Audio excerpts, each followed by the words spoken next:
Hi, folks, and welcome to Playoff Baseball again. We're going to be talking about the Baltimore Orioles and what they have to offer us.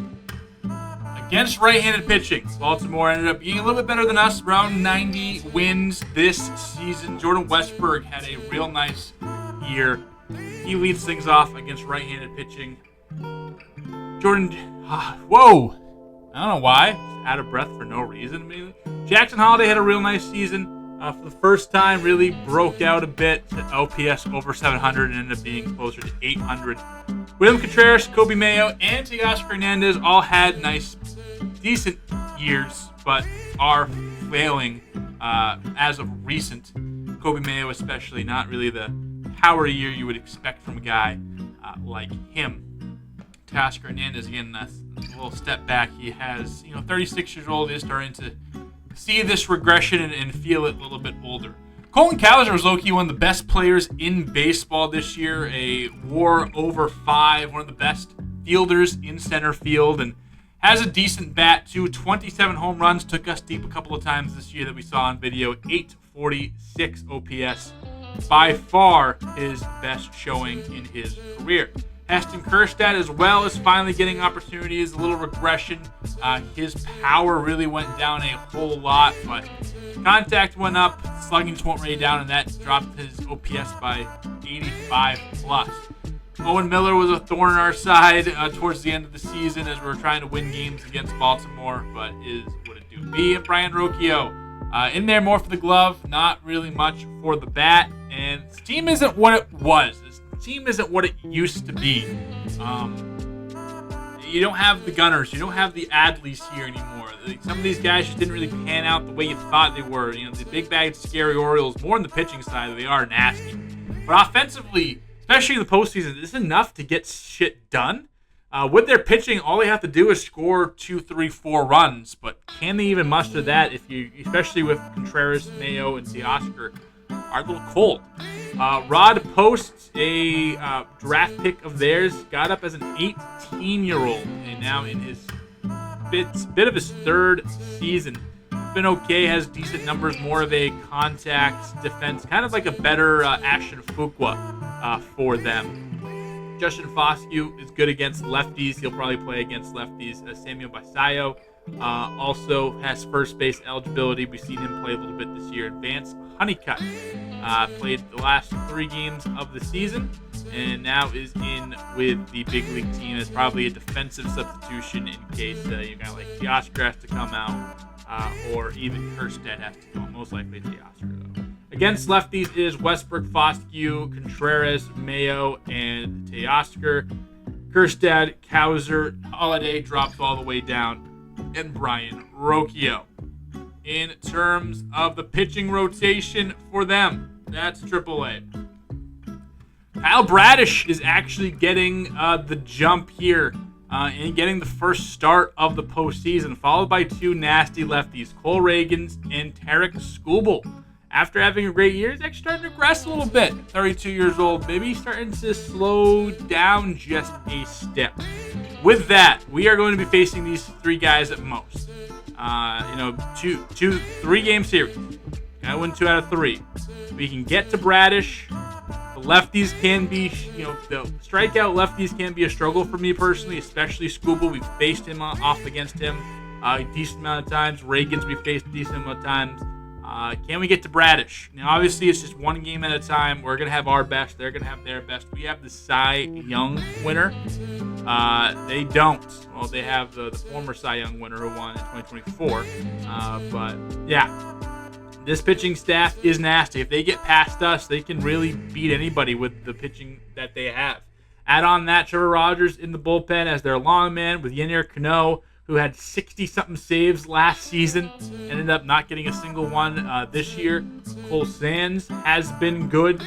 5-something ERA, not too great, but has had a track record of being very, very good. You have Colin Holderman, who's been good. You have Ian Hamilton, who's been all right. You have Garrett Whitlock, who has been lights out for them. Wish we were to retain him, but he ends up going over to Baltimore. Fine. It is what it do be, and he is excelling.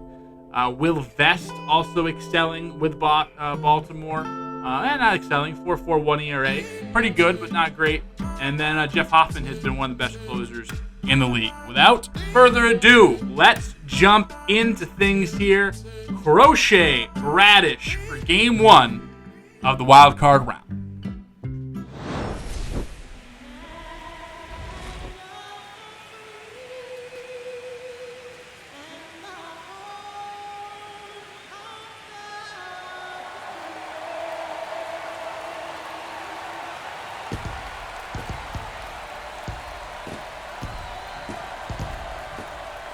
Finally here in the playoffs for the first time since we won the World Series. Missed it last year, obviously. This year, a bit of a climb, a bit of a tough road to get to where we need to be. But at the end of the day, we did exactly what we needed to do towards the end of the season and got to the point where we are a playoff team and we are going up against a division rival, the Baltimore Orioles. We know how good their pitching is. Kyle Bradish starting Game 1. And they have Cole Reagans and Tarek Skubal in the back. So it's imperative to try to get on Bradish early. Obviously, once we get to the lefties, you know how this offense struggles a bit against lefties. So trying to get to Bradish today, giving us 2 opportunities at most to, in case we lose one against a Skubal, one against a Reagans, which really understandably can maybe get not lucky, but lucky. But what I'm trying to say is pretty much got to win the night. Trying to face those 2 lefties and climb back in the series is a lot different than facing them when you're already up. But they're ready, we're ready, our best 9 against their best 9. I like our chances. Obviously, I am going to like our chances. I am the GM, the mastermind of this team, a Red Sox fan. And this is what Kyle Bradish did in the regular season to earn this Game 1 start. Again, I still would have gone Skubal, Reagans, then Bradish, but hey, to each their own. 265 average gets Riley Green swinging and missing for the first out of the postseason. Rafael Devers comes up next batter. 4 pitches thrown so far, so really next pitch is launched. Devers, high and deep center field, get out, 460 feet almost, 458, and a great way to set the tone, set the pace of this one. Devers watches it go. He's been waiting for October baseball. 1 year without Devers in the playoffs is 1 year too many, and we are trying to go on this World Series run. That's a great way to start. Tristan Casas, he hits this one well. Not well enough, but decently tagged it into left field, and that is going to do it. Devers getting us started with a blast. It's 1-0 before we even get the stadium full.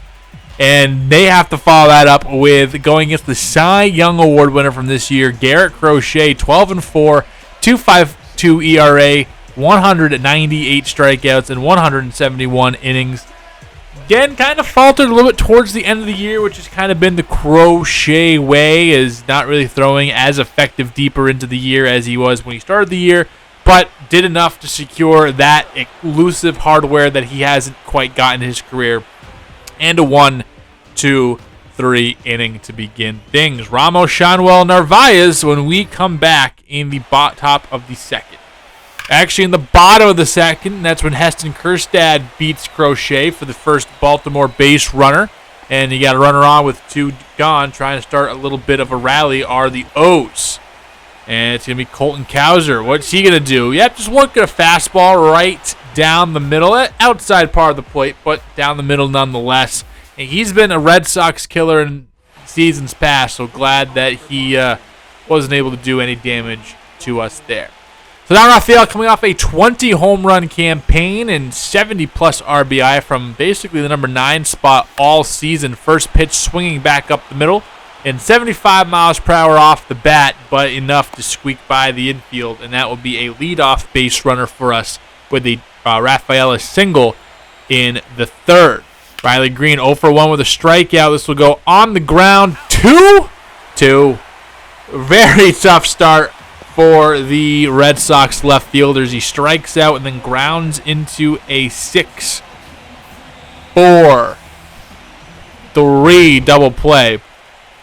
And then that brings back up Devers. 1 for 1 in the postseason with a long ball. And this is shaping up to be a very quick inning for Bradish is up the middle. And that will not squeak through as they had the runner, the fielder there right over the bag. And that will do it. So a very quick third inning for the Red Sox. Still 1-0 on the scoreboard. Shonwell trying to work with 2 outs. And that gets by the diving Kobe Mayo and moves the runner up. Now we got 2 on, 2 out here in the 4th inning. A well-placed ball into the gap could score 1, maybe even 2, and Narvaez won't put that one quite into the gap. Shallow pop-up to right field coming in as Kjerstad, and that will do it. So we do have some traffic on the base paths, a couple more hits to add, but unfortunately nothing going here.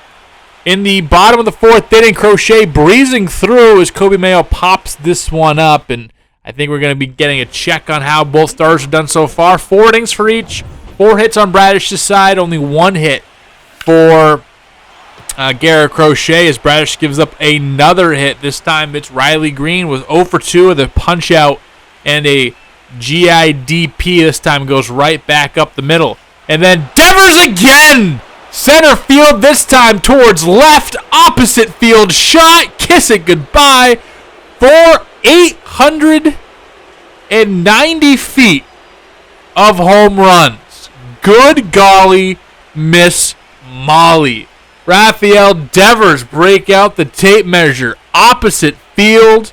No doubt about it. It is 3-0 Red Sox as we continue things here in the 5th inning. Christian Campbell 0 for 2. Can we keep the rally going? Chopper up the middle, Rocchio there. No, we cannot. But Rafael Devers, his fingerprints all over this one. Number 11 coming to town. 2 hits, and he did not run a single bit on either of them. It is 3-0 Sox. 3 runs might be all Crochet needs. He does give up a leadoff double here to Teoscar Hernandez. Rafael able to cut it off, or not quite cut it off, but get right to it off of the 1 hop. And it is a leadoff double by Hernandez. And the Orioles really need to capitalize. Great teams respond. And responding by Colton Cowser looking at another fastball for strike 3. Not the best response. You see right here, Crochet kind of tilts that body, lets that arm come through, gets that extra velocity up at 97, rings up Cowser. Then 3-2 count. Jackson Holiday, he also watches that one right down the pipe. Crochet, back-to-back strikeouts to get out of the jam. A hit given up, a leadoff double at that, but Teoscar stayed at second base the whole time. That brings up Ian Hamilton. Ian Hamilton, the guy that we've seen a lot with the New York Yankees. And here he is making his appearance with the Baltimore Orioles. Also the Orioles, mind you, also have Garrett Whitlock and Will Vest. Tristan Casas' first pitch swinging that one just outside, 4.1 feet outside of the pole. That would have been a hell of a way to introduce Hamilton into the game, and then he goes right back from whence that one came, and that one gets through for a base hit. So robbed the home run by mere feet, but is able to get onto first base with the seeing eye single. Shonwell, he ropes this one deep into right field, and that is caught. And Costas thought that one was banging off the wall, if not going out of here. And an unfortunate double play in the 6th inning, and the defense, more bad base running by the Red Sox, give the Orioles a little bit of a breath and able to get the top of their order going up here against Crochet. And they will lead off the inning with a walk as Rocchio ran the count full and just able to lay off that pitch that barely missed. Jordan Westberg then goes down swinging on the circle change outside the zone. Beautiful pitch. William Contreras, he's striking out. Another inning with 2 strikeouts for Crochet and company. And we keep the Orioles off the scoreboard despite the leadoff walk. Crochet, who the last couple of postseason outings has a pair of complete game shutouts, or at least complete games in the postseason. He ends off here late, up near 96 and 100 pitches or so. And will he go out there for the ninth inning? Lord only knows. Colin Holderman's going to come in. He's been solid for the Orioles. We are going to bring in Roman Anthony to pinch hit against the righty, and he will use that great eye of his to draw a lead off walk. Nolan Shanwell against the righty, other way, 2-on to begin the frame. So the Boston Bats not quitting just because they're up here late against the Orioles. That's what you love to see. Keep piling on, keep pressuring on. Carlos Narvaez, 1 for 3 on the day. Can he come through with a pretty big hit? Nope, but he will drop this one down perfectly to third base. Will sacrifice himself to move the runners up. And with the bottom lineup, if you can get a ground ball to second base or at least something in the air. Marcelo Meyer had an incredible regular season, and because of that, they are going to put him on and take their chances with Ceddanne Rafaela. And Rafaela, for a number 9 hitter, has a pretty good clutch rating. Unfortunately, he timed it up. Everything looked good. Just weak. Did not get the best swing results, despite the data looking good. And pops that one up. Riley Green, cutter outside. Doesn't quite cut back to the zone. Will draw the walk. Ball 4 with the bases loaded, and an RBI for Riley Green. That's it for Holderman. A couple of walks and a hit. And Garrett Whitlock will be the man. And he gives up a sinker to Rafael Devers that doesn't quite sink. 1 runs in to score. The second one right behind him. We're going to try our luck and go for 3 runs. A perfect relay gets Riley Green at the plate. But another extremely important base hit from Rafael Devers. We were content going to the close with the 6-run lead. Might as fucking well bring out the pig. 1-1 count on pitch 100. Chopper Meyer throws over to first base. 1 gone in the 9th inning. Justin Foscue, really good against lefties. Has a success rate against Crochet, but swings and misses over the top of the circle change. And William Contreras, the last potential last out for the Baltimore Orioles. The 106th pitch is towards Rafaela, will drop down for a hit. So Crochet, do we pull him or do we keep him going? I think we're going to keep him going. Pitch 111, strike 3, Red Sox take game 1 in Baltimore. The postseason is back. The playoff Sox are back. And playoff Crochet is fucking back. He's been outstanding. Has continued to be fantastic for us throughout his tenure with us, especially in the postseason. And proving why he was the Cy Young with an outstanding performance. 9 strikeouts in 9 innings. Just 3 hits given up and 1 walk. Bradish takes the L, gives up 3 earned runs off 2 Devers home runs. Devers and company add some more on top of that. Rafael Devers drove in 5 of the 6 runs on the day. Riley Green gets 1 on the lead bases loaded walk. And we are now 1 game away from winning here in Baltimore and moving on to the next round to most likely we are facing off the New York Yankees if we can get there. But we do have to beat 2 of, or at least 1 of the best lefties here tonight. And most likely if we can't win tonight, then 1 of the best lefties in the game tomorrow night. As it's Skubal and Reagans. Who are they going to go in game 2? In Baltimore, the night sky lit up with purple. That will go. That sun starting to fade over the Chesapeake. I have no clue if it fades over the Chesapeake. I'm not sure. I'm aware of the Bay. That's about much. Go the Wire. Every time we play the Orioles, got to mention the Wire. Riley Green trying to go wire to wire with Cole Reagans, who will be getting the ball here for the Orioles in game number 2. And again, in game 2 will be a player lock series where we'll be taking on playing with Elliot Ramos. Ramos, one of the best lefty hitters in all of the league, happens to be on our team. It seems like we just love guys who have insane stats against lefties.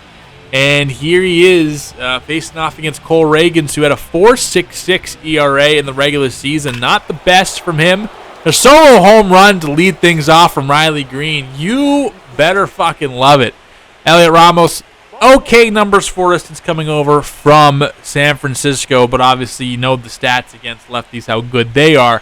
Draws a 4-pitch walk, so a leadoff home run followed by a 4-pitch walk. However, looks like a ground out into a double play for Devers, erases the early base runner. And now all they have to do is deal with that one run they got earlier. So a nice turn by the Orioles, a double by Castro, and then we go into the bottom of the inning.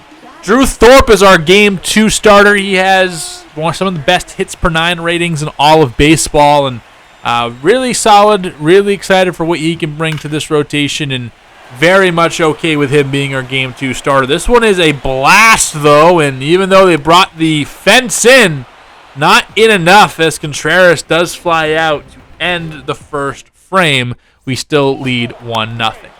Walk by Campbell, a single by Rafaela. Runners on the corners, nothing doing. A walk and a stolen base, followed by a couple of strikeouts, keeps Baltimore off the board. Then Ramos, a weak fly ball over to right field. That's going to be it for his at-bat.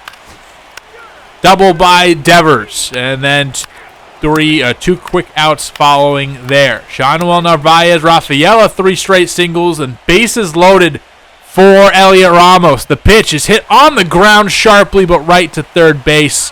They go to first, and again, we have multiple base runners, including multiple in scoring position, and can't quite capitalize. Do not want that being the theme of tonight's game. However, Drew Thorpe is working it. 5 strikeouts through 4 innings. Make it 6 through 5. Campbell leadoff double. They finally get some more runs. Carlos Narvaez a 2-for-3 day, having some fun. Late on the sinker, middle and high, and Ramos can't drive in another run from third base. And we had runners on the corners again. I think 3 out of the last 5 innings we've had at least runner on third base, and only 2 runs to show for it. Devers and Castro get on, and then 1, 2, 3 go the Red Sox after that. Drew Thorpe still working very efficiently into the 7th inning. Orioles still have yet to score a run in the postseason. It is 16 straight innings without a run, and they will get a hit from Contreras. The poor defense from Ramos flashes its ugly head here, but luckily for us, we weren't able to capitalize. Is actually losing the no-hitter was Thorpe there. He didn't get up a fucking hit through 7 innings here. A.J. Puck is on, trying to close things out. And Colin Holderman, 0-for-3 is Ramos. He draws his 2nd walk, and we have a base runner here late, trying to add on some insurance. Devers, 1 swing of the bat can turn the whole narrative of this one. Ramos peeking over to second base, trying to stay out of the double play if he can, and goes right into one. Unfortunately for Ramos, he saw what happened in the 1st inning. Walk, error, 2 on, and we keep him there. The Red Sox are moving on. A walk, an error, a walk, but then 3 strikeouts gets us out of it, and we are moving on. Narvaez and Bautista embrace. Felix Bautista comes to his former house and shuts shit down. We are moving on. The Baltimore Orioles season ends early, and what a performance by the fellas. What a performance by our guys doing the damn thing. You love to see it. I love to see it. We all love to see it. Red Sox win. Let's wrap things up. We're moving on. And we defeat the Orioles. We have yet another date with the New York Yankees. But we do defeat the Baltimore Orioles. We talked about it. You know, their pitching staff was excellent, but could their offense do enough? And through 18 innings, they scored 0 runs. It really only came close at that very last inning He had bases loaded, but Bautista was able to kind of get the job done. We take on the Yankees. We'll talk about them in the beginning of next episode. Let's look at the rest of the postseason bracket. Right now, we're the only team that has figured it out. We'll advance the day. Go back to the calendar. Here's how the series looks like. Cincinnati beat Arizona. They'll be moving on to the Dodgers. It'd be fun if we found ourselves against Jared Duran. And yes. Looks like still have something to do. Alright, so it looks like Vegas swept Houston. They'll be taking on Cleveland. And Atlanta swept New York. They'll be taking on Chicago. So it's Cincinnati versus the Dodgers. The Braves versus the Cubs, and then Sox, Yankees, Athletics,